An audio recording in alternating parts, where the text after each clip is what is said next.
Hello, and welcome to Sacred and Profane Love, a podcast in which philosophers, theologians, and literary critics discuss their favorite books and poems and how these works have shaped how they think about love and happiness.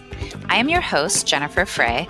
I am Assistant Professor of Philosophy at the University of South Carolina, and I'm co-PI of the Virtue, Happiness, and Meaning of Life project, which, along with this podcast, is generously supported by the John Templeton Foundation. Today we've got a conversation with the Thomist theologian, Father Thomas Joseph White, about love, grace, redemption, and comic mercy in the short stories of Flannery O'Connor. I hope you enjoy our conversation as much as I did. I'm very happy to have Father Thomas Joseph White join us this morning. Good morning, Father. Good morning, Jennifer. It's great to be here. Great. It's great to have you. So Father Thomas Joseph entered the Order of Preachers in 2003. His research and teaching have focused particularly on topics related to Thomistic metaphysics and Christology, as well as Roman Catholic Reformed ecumenical dialogue. And you've written a whole bunch of books, which I'm not going to list, but I will mention that you were a scholar on our Virtue, Happiness, and Meaning of Life project. You were one of our theologians. So, Father, you work at the Dominican House of Studies, and I suspect that many of our listeners have no idea what that is, or perhaps even what the Dominican order is and how it relates to where you work. So, could you tell us a little something more about that? St. Dominic was very interested in the blossoming university life of Europe as universities kind of came into being in their crystallized form, and sent friars to study and teach in these universities, including the famous St. Albert the Great and St. Thomas Aquinas, who were two early Dominicans. And so the Dominicans rose to prominence as an intellectual order from the beginning and were very involved in the Aristotelian revival in medieval Catholicism and the theories of virtue, the theories of human personhood that were a Christian interpretation or Christian reception of Aristotle. And so Dominicans to this day, they don't slavishly follow Aquinas, but they all get some exposure to Aquinas typically. And we have houses of study where we train people for the priesthood, but also for higher studies, often afterwards, doing doctorates in philosophy and theology. I get that you guys are studying theology at the Dominican House of Studies, but I just wondered if you could say more about what theology is. I mean, what makes it special in terms of an academic discipline? Say, what makes it distinct from religious studies or philosophy or anything else? One thing that has to be considered is that there's a Protestant heritage and an American Protestant heritage for thinking about theology that is, in many respects in the United States, emotivist. So we think of theology as basically an attempt for people to explain their religious feelings or sentiments derived from devotional religious practices that may be of unreliable rational worth. And it begets an intellectual reaction to like, well, theology is basically an unstructured attempt for people to describe what are potentially unreliable or even irrational emotional states that are follow from religious practices. This is not classical Catholicism. Yeah, so it's not about your super special feelings. I get that. But I guess I'm still left wondering what's distinctive about it, qua theology. I mean, presumably it's the study of God, but that doesn't really help because philosophers think about God too. So what makes a theologian's approach to thinking about God distinctive? There's a major attempt also in the 13th century because of Aristotle and the posterior analytics to think about what is theology as a scientia, as a science, as a disciplined body of knowledge. And of course, they're aware that the first principles of this scientia or this way of thinking about reality do not derive from natural knowledge and from philosophy, but from revelation. And their whole point is it's compatible with philosophy. It can make use of and assimilate truths of philosophy. In fact, it needs to, as well as truths of observational science. They have a category, observational science. So they think theology needs to make use of philosophy and observational science, but it's based on something higher, which is God revealing his own internal identity to us. To use an analogy, it's very simple. Think about knowing someone exists that's just across the room, but you've never met them, and then really coming to have them divulge information about themselves and actually, as it were, manifest their inner personality to you.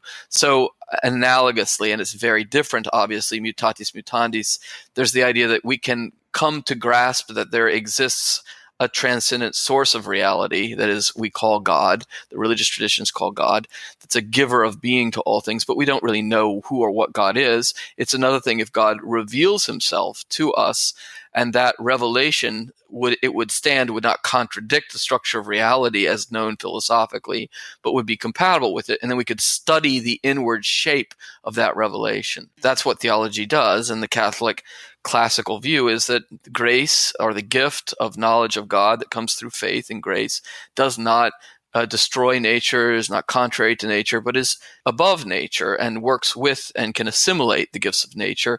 Analogously, faith can assimilate the work of philosophical reasoning, and theology can be congruent with and in harmony with philosophy. As you know, I'm interested in Aquinas on love, especially caritas or charity. Now, one of the problems we run up against when we talk about charity is that people think a paradigmatic instance is writing a check to an NGO. It's a kind of disinterested benevolence or something like that, effective altruism. What a lot of people call charity could actually be just justice. And it actually, by giving something to people who have need, you're actually ceasing to hoard an undue amount of personal wealth. So it could be justice, it could be benevolence, but it would be natural virtue. We have this Christian concept of charity, but it sort of doesn't mean what it used to mean. I just wondered if you could say something about what Aquinas means by caritas.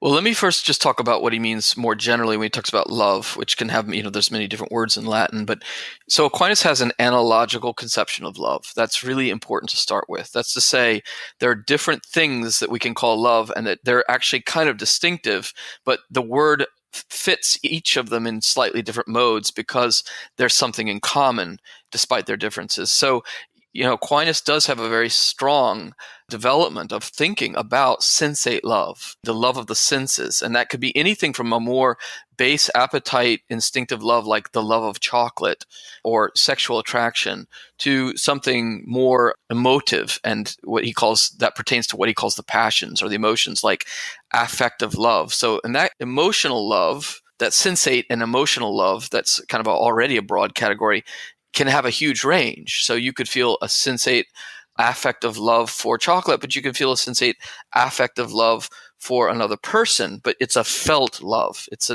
rooted in our emotive animality. All right. So there's one way in which he just describes sensate animal love as something very deeply rooted in the human being and very real and very important and very, kind of fundamental to our human behavior. So psychological, animal, emotive love. Another level is what he would call natural love of friendship. And that's really where Aquinas is trying to understand what is it to naturally have a love of friendship for another person it's enrooted in our animal passions and our emotions about the person, but it's more than my emotions for the other person, right? So if I'm really friends with someone, it's not just like, oh, I feel emotionally passionate or emotionally invested in this person.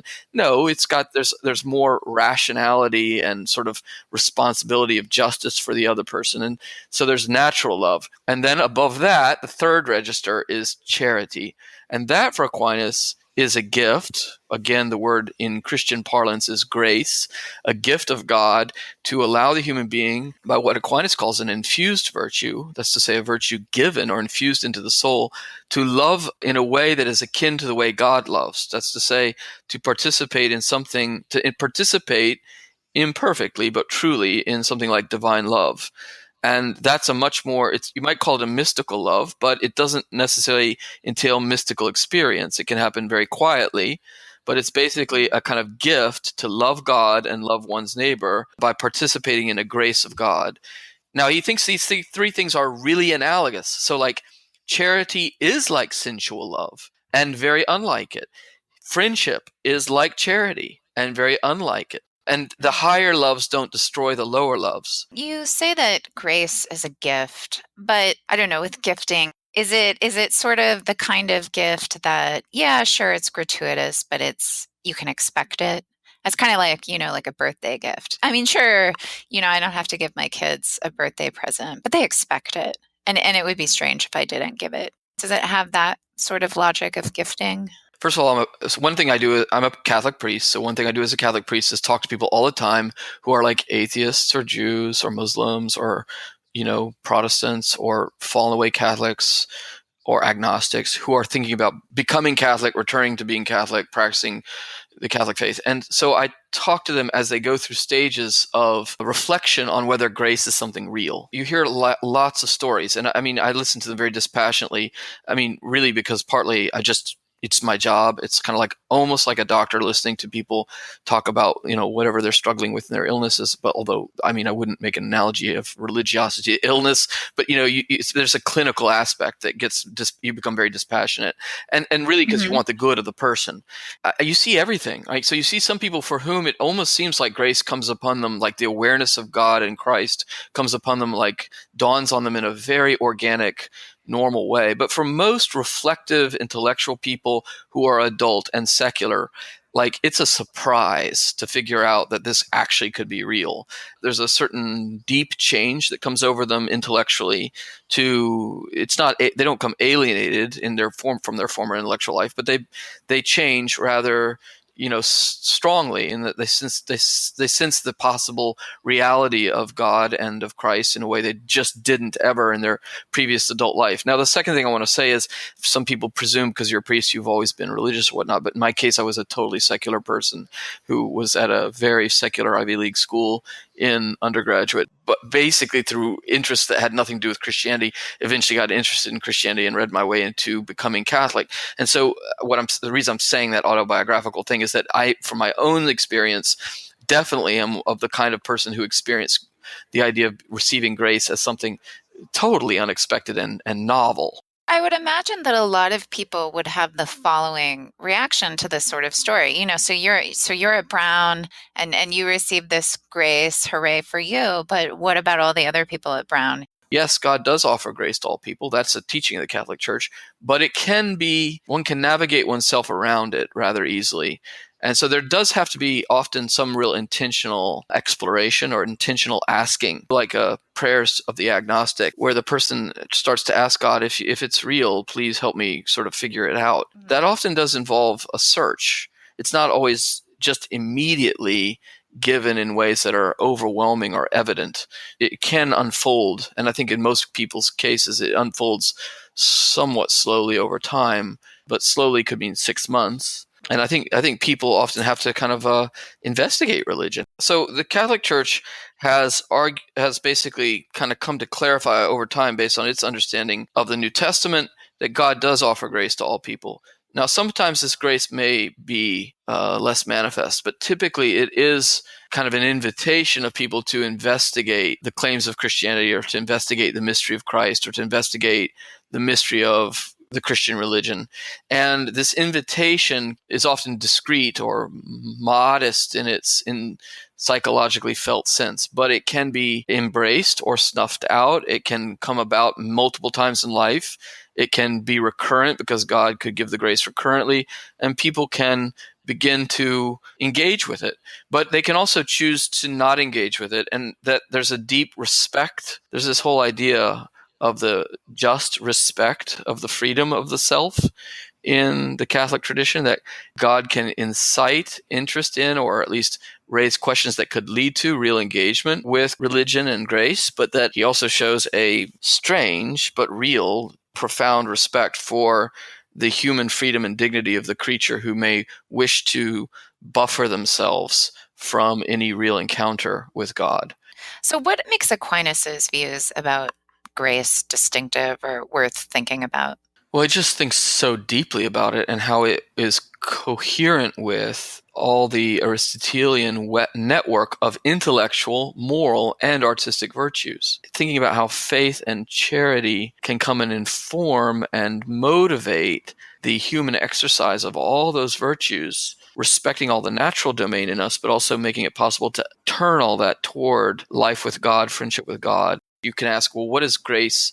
Where is it? And Aquinas is going to say, well, in some respects it's in the intellect, in other respects it's in the will, and then it's more deeply rooted in the soul, not as the soul, but as property of the soul, or a quality of the soul that flowers and emerges through these two dual immaterial operations of intellect and will, and begins to qualify our rational activity and our voluntary activity as Christian persons, so that we live intentionally motivated by faith, hope, and charity. Faith is in the elect as judgment, and charity, hope and charity are in the will as qualifying the activity of the will. And then like he looks at how this flowers in various kinds of Christian activities. Flannery O'Connor famously described herself as a hillbilly Thomist. If you learn anything about Flannery O'Connor, you realize there's something in her fiction about these moments of clarity or sort of epiphany or grace. So I just wondered if we could transition to talking about her fiction and the ways that Aquinas's views on grace are operating in it. Yeah, okay, so the first thing to say is Flannery O'Connor is following Aquinas on the idea that grace works in a hylomorphic creature, that's to say, a creature of body and soul, in and through sense experiences. But as she says in her letters, that one of her aspirations is to show how grace works without the sacraments. Because so for Aquinas, as a Catholic, he thinks the ordinary way that the human animal encounters God and receives grace is through the sacraments. So things like the Eucharist, things like confession, things like baptism, things like confirmation, and the anointing of the sick. You know, in Catholic theology, we don't just believe that these things are signs or symbols, but they are actually in some way of origin, apostolic origin from the early Christian, from Christ and the apostles, and that they actually are sources of grace. Aquinas calls them instruments of grace. And so grace works through them, and that's fitting, Aquinas argues, because as a rational animal, we receive spiritual goods in and through the mediums of physical experiences and sensible experiences. There's a certain sort of fittingness to God's instituting sacraments as ways we find and encounter grace. But Flannery O'Connor is writing about her own world of rural Georgia in the 1950s and using it as a platform for thinking more universally about the offer of grace, which she believes is offered to all people, but she's trying to show it in a kind of slightly comic, slightly horrific way as manifesting itself in a world where there are no sacraments, or where, there's baptism, but there isn't really anything else. And I mean, in that sense, she's a deeply self-consciously Catholic author writing in a very Protestant context and somewhat critically and wryly. But there's a kind of optimism. So she's showing how people who are often very, in her mind, humorously ignorant of their own defects of soul are having those defects of soul manifest to them, but also the sort of joyful, redemptive power of the grace of God manifested to them in, you might say, extraordinary ways through external events through which God is working. And in her Catholic mind, she's sort of trying to wake us up to the idea that grace can be at work in the world, and thus a lot of the drama of the stories. Right. At work in the world, specifically outside of the sacraments. Yeah, precisely. Right. And that's why the symbols are so important in her stories, as kind of symbols like sacraments. So you mentioned that there's a lot of, I believe she calls it the grotesque, but there's a lot of sort of comic violence in her stories. A lot of people reading her, I think, would be surprised to hear it characterized as redemptive. It's the key. It's why the comedy isn't sadistic, is because she thinks these are happy stories in a sense that the people you're actually watching the triumph of grace in people's souls. And you have to remember, she's a Catholic. She believes in what we would call in theology speak eschatology, or the last things, that there's life after death. So she's looking at how the soul can be redeemed or reunited with God by grace, sort of despite our follies.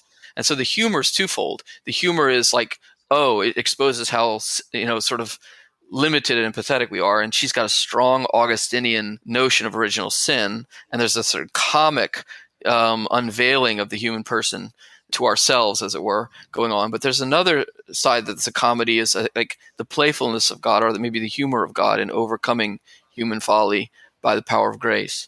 But it is happening often through violence as the shock element. Why shock and violence? I think it's because she thinks we're coarsened. I think she thinks her characters are coarsened. I think she thinks she herself is coarsened, and she thinks we're coarsened. And so the violence is a kind of a prompt to wake you up to something you're not master of the situation. A lot of times the violence is the context in which an irony occurred. There's a difference between what the character thinks they are and what the character really is. And it takes violence for us to recognize in these stories who we really are. As you've mentioned, most of her characters are kind of comically self-deceived. they have a very distorted self-perception. It doesn't match reality. Why do you think this is a theme in her work? She clearly is the kind of person that thinks sincerity is overvalued. She's often writing for the secular, seemingly enlightened reader who looks down on these, really kind of hick-like characters in Southeast Georgia and thinks that they know better what's wrong with them. But the irony is we're maybe not that different. And maybe we are also very insular and very coarsened, but just in ways we don't recognize. And this is not really the kind of postmodern move to say, well, we're all limited in our own way, in our own historical Sitzenleben. It's much more like there's a deep systemic problem of self-delusion going on in us. That's one of the ways her works lure you in to be judging these people. But actually, we're also being implicated. And there's the cathartic moment in which we realize that there's some other mystery at work. And the story does not finish the way we expected. That's the sort of enigma element, I think, where she's writing. And I don't think she's writing to judge people she thinks are very different than herself. I think she feels a certain solidarity with the people who she's seeking to challenge. I think the stories are written in many ways for secular people. This kind of self-deception or self-delusion, I mean, is that supposed to be one of the effects of original sin? Or is it supposed to be something a little more? Yeah, so I mean, there's different views on original sin in the Catholic Church, and there's a variety of positions that one can hold that are all permitted, and there's some positions that are excluded, like the Lutheran theory of radical depravity is excluded by the Council of Trent. So one may not believe in the Catholic Church that the human being is radically corrupt in such a way that they're incapable of any natural good. That's considered too severe and inaccurate and non-biblical, and that's a point of contestation with some Protestants who hold that view. But you also can't hold, on the other side, that there's really nothing wrong with us and all we did was lose grace, but our nature is completely undamaged. And she holds something on the stronger side. I wouldn't say extreme, but it's certainly a way of reading Aquinas, incidentally, where, I mean, there are deep affectations of ignorance in us. I mean, Aquinas talks about 4 wounds: ignorance in the mind, coarsened malice or selfishness in the will, concupiscence in the concupiscible faculties, disordered, exaggerated love of pleasures, and weakness in the irascible, basically a kind of human laziness and incapacity to motivate ourselves. And so these 4 wounds affect us, and she shows characters often particularly wounded in the mind by ignorance. And the enlightenment happens often through ironic situations. If you take the famous story Revelation, that's the best story to read first if you've never read Flannery O'Connor, because it's the most paradigmatically clear, where you really see what's going on in general in her fiction. Okay, so you have a character who is not a very knowledgeable Miss Turpin, right? She's Mrs. Turpin. Yeah, Mrs. Turpin, who's a rather simple woman, white lower middle class woman in rural Georgia in the 60s or 50s, and who is extremely racist and also very class conscious. We're given to see her inmost thoughts in a doctor's office, and she's not a portrait of moral admiration. Right. And there's a key moment in the book where, there's a young woman sitting across from her in the doctor's office who is, if she can read her mind, which is probably what Flannery O'Connor envisages here, who has, the young woman has gone up to Wellesley to study. And it's as if she can read her mind, and she also is listening to things the woman's saying in the doctor's office. It's clear that young woman from Wellesley, who has basically her face is covered with acne, she's furious at the sort of provinciality and racism of the woman and the sort of judgmental narrow-mindedness. And she takes the book she's reading from college, she's on break from college. It's called Human Development, and she throws it across the room, and it hits the woman in the head, who has then a minor stroke and falls on the floor. Well, she also tries to strangle her. And she tries to strangle her, and she says, "You're a warthog from hell." And screams, "You're a warthog from hell," and they have to drag her off. And so she goes home, and then she has a vision of purgatory, and all the people that she was seeing as being behind her, beneath her, below her, from what she calls the white trash to the African American population, they're all going ahead of her through purgatory. And it's interesting how it's shown, because she has it out by the pig pen, where, in a way, Flannery O'Connor saying, "You belong."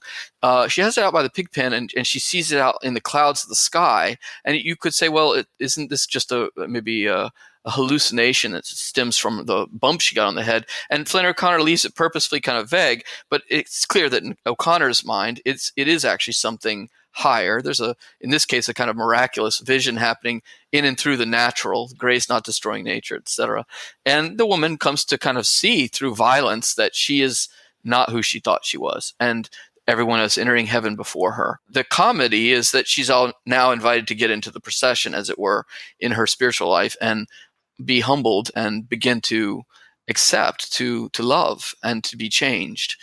And so it's God's, as it were, comic mercy and redemption. And the real human development doesn't occur through reading the big book. The real human development occurs when God, as it were, smacks her across the head and tells her through the voice of the alienated youngster, "You're a Right. warthog from hell." And she says whimperingly in her vision, "Why did you call me a warthog from hell?" Well, the reason is actually because hell is a place where people don't love. And you don't love when you're actually using all the occasions of the people around you to try to self-referentially aggrandize yourself. There's a certain conversion there that's humorous and at the same time kind of horrific. And the ugliness of human beings is very manifest, but also God's mercy toward them, even in their ugliness, and his love for them. Now, the way I told it sounds very pious and very clerical. The way it's told by Flannery O'Connor is sort of fantastic and humorous and interesting. Is she necessarily redeemed? I mean, are we to think that at the end of this story? I mean, there's the possibility, right? Well,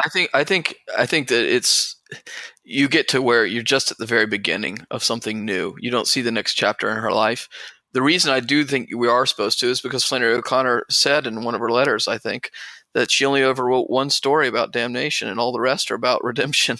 And the thing is, when you read them, you're like, really? I couldn't really tell that. But Right. I think that's a clue. I mean, so I do think it's helpful to read the letters, partly because the stories are opaque in some ways. And I think they're meant to be opaque so that we don't feel like we master them too quickly. She could have written a lot more clearly if she'd wanted. I think it's very much part of her artifice to make you inquisitive at the end. But I do think in this case, it's pretty clear that the vision of purgatory suggests that this woman is on a new path that's better. But yeah, she clearly doesn't understand fully what's happened to her. So there's a Right. certain suspense. There's still a certain suspense at the very end. Well, she does talk about, I think it's one of her essays, maybe The Grotesque in Southern Fiction, where she talks about redemption coming at a very high price. This isn't sort of like cheap grace. No. But what is the price, do you think? I mean, what is the cost of redemption? There's another story which is fantastic called The Enduring Chill,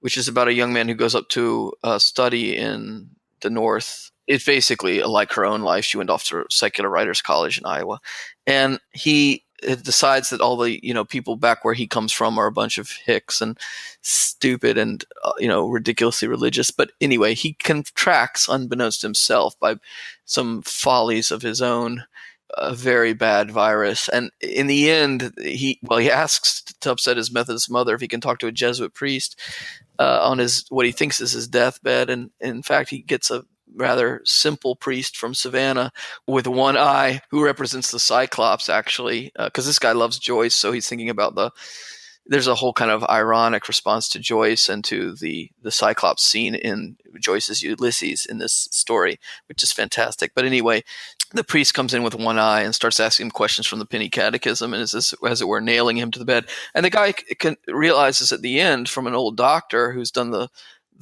work on the lab that he has an incurable illness for life that will not kill him, but that will keep him forever paraplegic in bed. Well, not paraplegic, but in bed and basically dependent upon his mother, who he thinks is a simple person. And that's kind of what happened to O'Connor, of course, with her lupus. She was very dependent on her mother and was basically consigned to bed. She died young. Her father died young of lupus.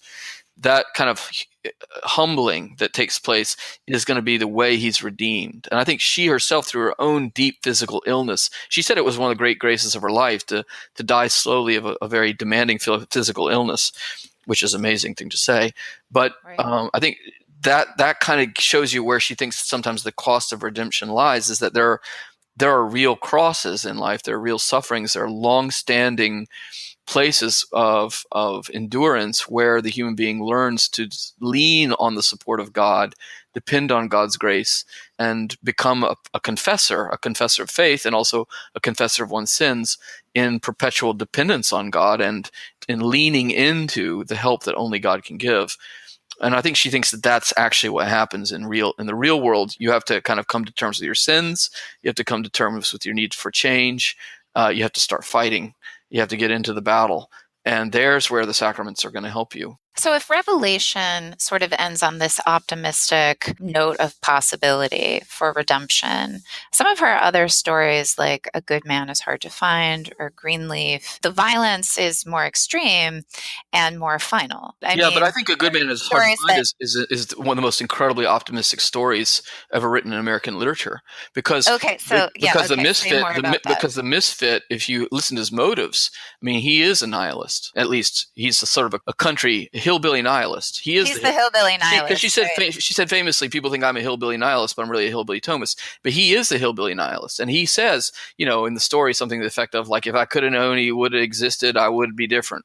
But I never have met him, and there's nothing to do but kill and murder people in life. There's a certain kind of crass Nietzscheanism Nietzsche might not have approved of the misfit, but there's a kind of crass idea of the will to power in the misfit, and he doesn't see a way forward toward any kind of redemption or transcendence. But when he goes to kill the grandmother, he kills her actually. He's telling her all this, and it's when she has a moment of epiphany, of compassion towards him, that he kills her. And she's redeemed by it. And the blood in other words, his violence exerted toward her causes her to change. She's another one of these people who's a bit of a moral ninny. And she undergoes this change, I think we're supposed to believe, in the last moment of her life, somewhat delirious. And it's ambiguous, but I think she undergoes like her last moment of transformation that's in the middle of her delirium and her terror.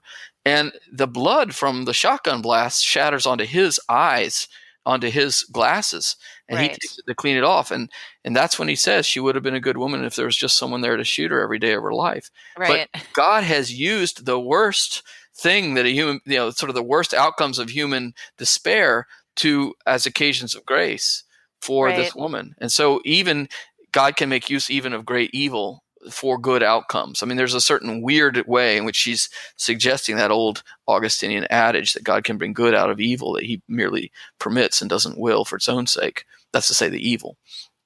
And so, I think there's a weird way in which the misfit has even become, despite himself and over and against his own wishes, an instrument of God. And I think when he gets the blood on his glasses, he started to see it.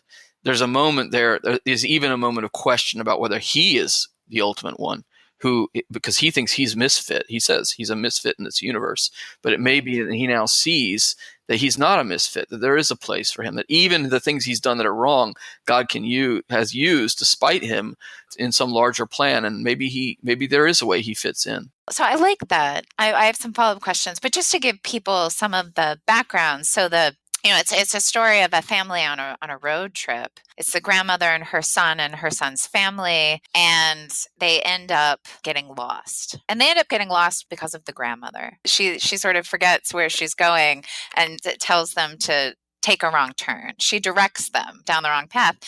Then they get in a car accident because her cat leaps out of which she wasn't supposed to bring on the trip, leaps out of the basket onto the shoulder of her son driving the car, and he moves suddenly and he swerves off the road and they turn over. Right. So there's sort of like all these comic elements, and we sort of know right away like something terrible is going to happen. And of course they run into this criminal who's escaped, the misfit and his men. And they've been talking the whole trip. She's been talking the whole trip about him to different places, people in the stop, and just talking about how horrible it would be to meet him. So that's right. Of course they do meet him. Yeah. And they do meet him. And of course it's the grandmother that seals their fate, because she sort of, at first when you're reading it, you're thinking, okay, well maybe they'll get through it. But then she identifies him. She says, I know who you are. You're the misfit. So by doing this, she of course seals their fate. He murders all of them, including the small children. He kills her son, her daughter-in-law, and her two grandchildren first, and then eventually and finally kills her. And she's hearing all of this. They take him off in the woods. Yeah. And the woods is always interesting in Flannery O'Connor. She read a lot of Jung, and she was very interested in a Dominican who was friends with Jung named Victor White, who had this whole Thomistic Jungian theory of symbols. Okay. So she's got Oh, really? The wood, yeah. Oh, yeah. That's why the sun is always the image of God. This sun. The sun is always the Uh-huh. image of God, and it's behind the tree line. And the tree line, Right. which if you live in southeast Georgia, is there's always a tree line of pine trees somewhere and not far in the distance, and that's the borderline between this world and the world to come.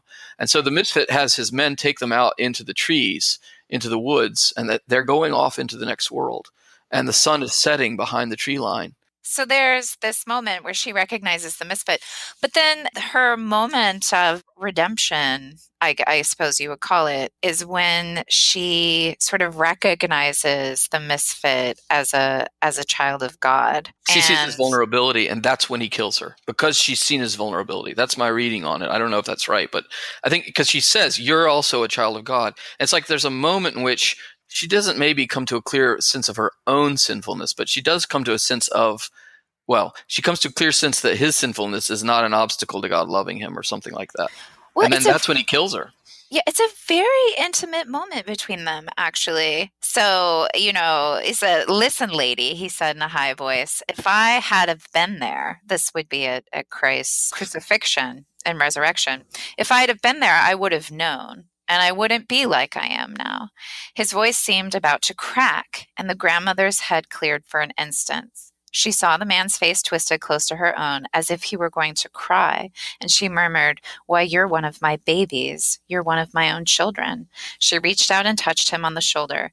The misfit sprang back as if a snake had bitten him and shot her 3 times. So he has this very violent reaction to this intimate gesture of love towards him. And then he tells his men, to throw her in the ground with the others. And then the last line, he sort of reprimands one of his men who says, in response to having shot everyone, some fun. He says, "Shut up, Bobby Lee. It's no real pleasure in life." This goes back to something that he was telling the grandmother. So he sort of tells her about his nihilism, right? He's like, "Oh, look, if Jesus was who he said he was and he did what he said he did, then there's nothing for you to do but throw everything away and follow him. But if he didn't, if it's all a lie or a sham or it's just a story, then there's nothing for you to do but enjoy the few minutes you have left the best you can by killing somebody or burning down his house or doing some other meanness to him. No pleasure but meanness." So he seems to are we supposed to think that he backs away from that at the end? There really is no pleasure in life, this meanness, this nihilism? I think she leaves it ambiguous, but I think there's been a partial epiphany. We're left with, I think that's why it's actually a happy story, because if you look at it from the inside of a Catholic sensibility, it's like, yeah, he's pretty bad, but you know what? He too can be redeemed. And maybe it's going to come for him next. God got the grandmother. Now God's going to get the misfit, but we got to wait to see that in another story. I mean, not that she's going to write that story, but the point is, we're just given snapshots, and this snapshot tells us there might be hope for this misfit. I think that's the sort of note it ends on, and it's kind of comic because he's doing all this to kind of run, or to he seems to have a God haunted consciousness, Christ haunted consciousness, in a way that's typical maybe of a Southerner at that time who wouldn't, in fact, enjoy participating in the moral law. And the fact that there's a certain illumination and cloudiness suggests that there may yet be a dawning of a higher awareness in him. Well, let's just talk about one more story to pick up on that theme, and that is Greenleaf, the story of Mrs. May and her sons, and the Greenleaf family. The Greenleafs work for Mrs. May on her farm. This is another story that ends in a scene of dramatic violence. She's gored by a bull. She is gored by a bull. And the bull is really at the center of the story. The basic plot point is that this scrub bull has wandered onto her property and is wreaking havoc. And there's potential for all these problems, and she wants it gone. The man who works for her, helps her out on the farm, Mr. Greenleaf, doesn't seem to want to do anything about it. Turns out it's his son's bull. And he obviously doesn't want to get into this conflict with his sons. Eventually, Mrs. May completely loses whatever tiny reserves of patience that she had, and she forces Mr. Greenleaf to kill his son's bull. And then in the process of attempting this, the bull kills Mrs. May. That's like the basic plot. Now, it's clear that the bull is supposed to be symbolic of something. The bull is Christ. If you look at the opening paragraph, she's, I think, in the morning, or maybe it's at night, but she basically discovers the bull outside her window. Yeah, it's at night because it's the moon. Yeah, the bull, silvered in the moonlight, stood under it, his head raised as if he listened, like some patient god come down to woo her, for a stir inside the room. And then it talks about him a little bit later. He took a step backwards and lowered his head as if to show the wreath across his horns. So it's supposed to it's spousal. So the embrace at the end, when he gores her to death, is like Christ wedding her. He's uniting her to himself. It's incredibly strange image, but it's in death. She's wed to God. And in a way, she's a person who Flannery's very hard on. She's a person who needs a reformation of soul or a change of heart. And it comes for her at a very high cost and in a very tough form. Okay. Yeah. So let's back up. Let's talk a little bit about Mrs. May, and then we'll talk about this scene at the end, because I definitely have some questions about that. But Mrs. May is a lot like Mrs. Turpin in the sense that she's obsessed with her class status. She's constantly talking about sort of the trash beneath her, and in particular, there's the Greenleaf family, who she looks down on and is very jealous of. And part of it is that the Greenleafs are sort of unapologetic in who they are, where she thinks they should be ashamed. She has particular scorn for Mrs. Greenleaf, and this has to do with her sort of wild, rustic, religious enthusiasm, right? Where, we sort of are introduced to these bizarre scenes of Mrs. Greenleaf, like just like some sort of prayer ritual where she sort of like is like rolling around in the dirt and is praying for these people that she cares about, and Mrs. May is like extremely offended by this, which she doesn't. She sort of has this high bourgeois view of Christianity, right? Like if you're a respectable person, as she obviously is, then you will, of course, go to church. You'll be a good Christian woman, but like you won't believe any of it. And you certainly won't make like a big show of your religion. Like that would be incredibly untoward. Yeah, and Mrs. Greenleaf is not considered a model of religiosity by Flannery O'Connor, but she's a good hylomorphicist. She's going out and praying to God in a slightly wild way, but in her body. And so, right. and that's quasi-sacramental and misguided. It's both misguided and quasi-sacramental. There was a real event in the late 50s. It was a story in the newspaper that Flannery O'Connor read that a Tennessee preacher on Good Friday took a little lamb, a living lamb, out into the outside. Took a congregation with him and nailed the lamb to a piece of wood and killed it. And this had like caused a stir because he wanted them to take seriously that Christ had died for them. So he kills this lamb. And Flannery O'Connor wrote in her letters, well, he's getting toward the truth. And what she meant by that was like he doesn't have the mass, but he does have this idea that you could come into some kind of sacramental symbolic engagement with or the real presence of the cross. And since he doesn't have what he needs, he's going out and making stuff up that's kind of goofy or maybe, strange or violent. But that's what Miss Greenleaf's doing. And the other woman looks down on her, but, in another way is less human.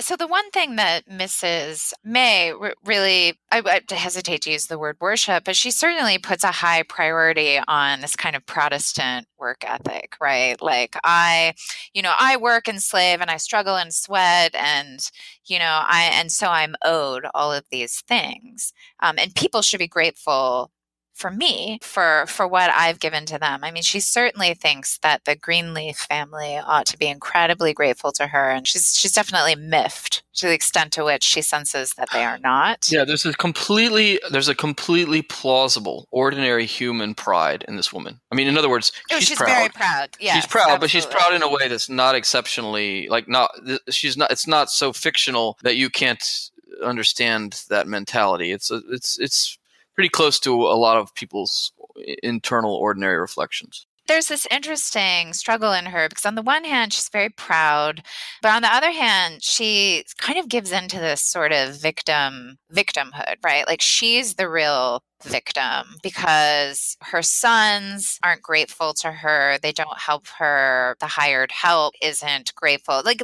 no one's acknowledging her position, like her place of authority. So like she's very proud, but she's also very miffed that people aren't giving her what she feels she's owed. And she is especially envious of the Greenleaf family, and in particular she's envious of their sons. So yeah, because they went off to war and they married women in Europe and came back and have succeeded and seem not to have deserved. They're basically good country people who have succeeded despite the fact that they didn't put as much work into things as she has, at least in her mind. Right. And she's very obsessed with, keeping them in their place. She's constantly saying things like, well, you look nice, but I know you came from her, right? You came from trash. You came from this woman who is out there rolling in the woods and isn't, you're not really fit for society. Whereas her sons, even though they are not successful, they're not married, they're not starting a family, and they're certainly not going to carry on the farm when she's gone. But yet they are more fit, or they're somehow better. I mean, there's always So what's so magnificent about the story is you actually kind of feel very much kind of by the time you're well into it, you sort of feel this woman's plight. And then she gets killed. And so you have to go back like the second time and think, wait, why'd she kill her off? But you see the other side too. There's a certain sense in which her point is like a lot of externally understandable circumstances are not necessarily going to, excuse like the deeper absence of something. This woman's broken inside. I mean, I don't think we're supposed to see her primarily in moral terms as much as where I would put in medicinal terms. I mean, she's broken. There's something deeply lacking in her, and she reflects us. She reflects the human race. It's extreme and comical, and also plausible. Let's talk about this final scene. I mean, so what's interesting, and it has to be important, is that she's forcing Mr. Greenleaf to basically destroy his own family's property, right? To kill this bull. And she's taking a lot of pleasure in it. So it's not enough that for her to say, all right, go kill that bull and I'm going to do whatever I'm doing with my day. Like she's following him around, micromanaging him, making sure it's getting done. And it's very clear that she's taking a kind of sadistic thrill in putting him in his place. And then all of a sudden, the tables turn on her. And instead of Mr. Greenleaf coming out of the woods, it's the bull, his head lowered, racing towards her. And of course, again, the wood line represents the borderline between this world and the next, and he comes from the other side. He comes from the borderline between our world and the next, and he's galloping toward us. And it says that she's basically immobilized, but it's not in fear, but freezing unbelief. So she just sort of can't believe what's happening. Real. Yeah. And the bull is described as, bearing his head in her lap like a wild, tormented lover. Before her expression changed. So she stares unbelievingly that he's coming out of the woodline at her. And then when he actually does bury his horns in her side and basically, kill her, her expression is changed with recognition. She goes from unbelief to recognition. That's why it's a happy story. How has she managed to be redeemed? I mean, so what does the redemption amount to? I mean, what change happens in her? Let's just keep going with a little end of the text here. It says, one of his horns sank until it pierced her heart, and the other curved round her side and held her in an unbreakable grip. So the imagery, of course, is that her heart that has been so hard has now been pierced, and that she's gripped by the one who has transformed her. She continued to stare straight ahead, but the entire scene in front of her had changed. The tree line was a dark wound in a world that was nothing but sky. So now the tree line is in a certain way opened, and she sees the sky, the heavens. And she had the look of a person whose sight has been suddenly restored. There's that sight imagery again, but who finds the light unbearable. So she now sees beyond the tree line into heaven. Her eyes are open. The light has come. She's gone from unbelief into seeing, and it's unbearable because it's so glorious.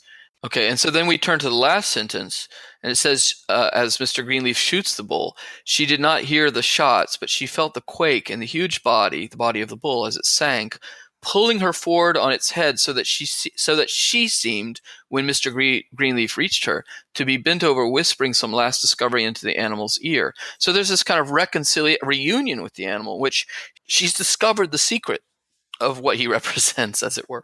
I mean, it's as if she's whispering in his ear because she's discovered heaven. The light that was unbearable, it says, has opened her eyes, and she's gone from unbelief to seeing. So it's clearly highly symbolic. Like, the symbolism has taken over the empiricism. It's not so much that we're looking at we are looking at an empirical event, but in and through it, it's become very transparent to its symbolic. The symbolic content has kind of become extremely weighty in the way it's articulated, and it's suggesting to us through the outward gestures that the inward soul was changed. There's this interesting line about midway through the story, and this is she's admonishing. I can't remember if it's Mr. Greenleaf or one of his sons, but she says, "You'll find out one of these days. You'll find out what reality is," and their reality is capitalized, when it's too late. I take this to be foreshadowing. Of course, right? that's what happens to her. When the bull comes out charging her, she can't believe it. She's actually encountering reality. But it's not too late for her in some No. sense, right? No. She's saved. She's redeemed. It's just that it happens abruptly and very violently, but it's actually, in the end, the motivation is, it's like the violence of divine love. I mean, Flannery O'Connor sometimes bridges on the extreme in terms of portraying divine love in such powerful terms that you could think it's like almost portraying God as a sadist. But of course, she doesn't believe God's a sadist. She believes these are metaphors for the, as it were, intensity and reality of divine grace. Thank you so much for joining me. Thank you for having me. It's been great to be talking to you about all this morning. Yeah, it's really fun. Did you enjoy this podcast? If so, please give us a positive review and let your friends know about it. Also, for more resources on the works we discussed in this episode, head on over to our project's website, virtue.uchicago.edu. And please check out our blog, The Virtue Blog, at thevirtueblog.com.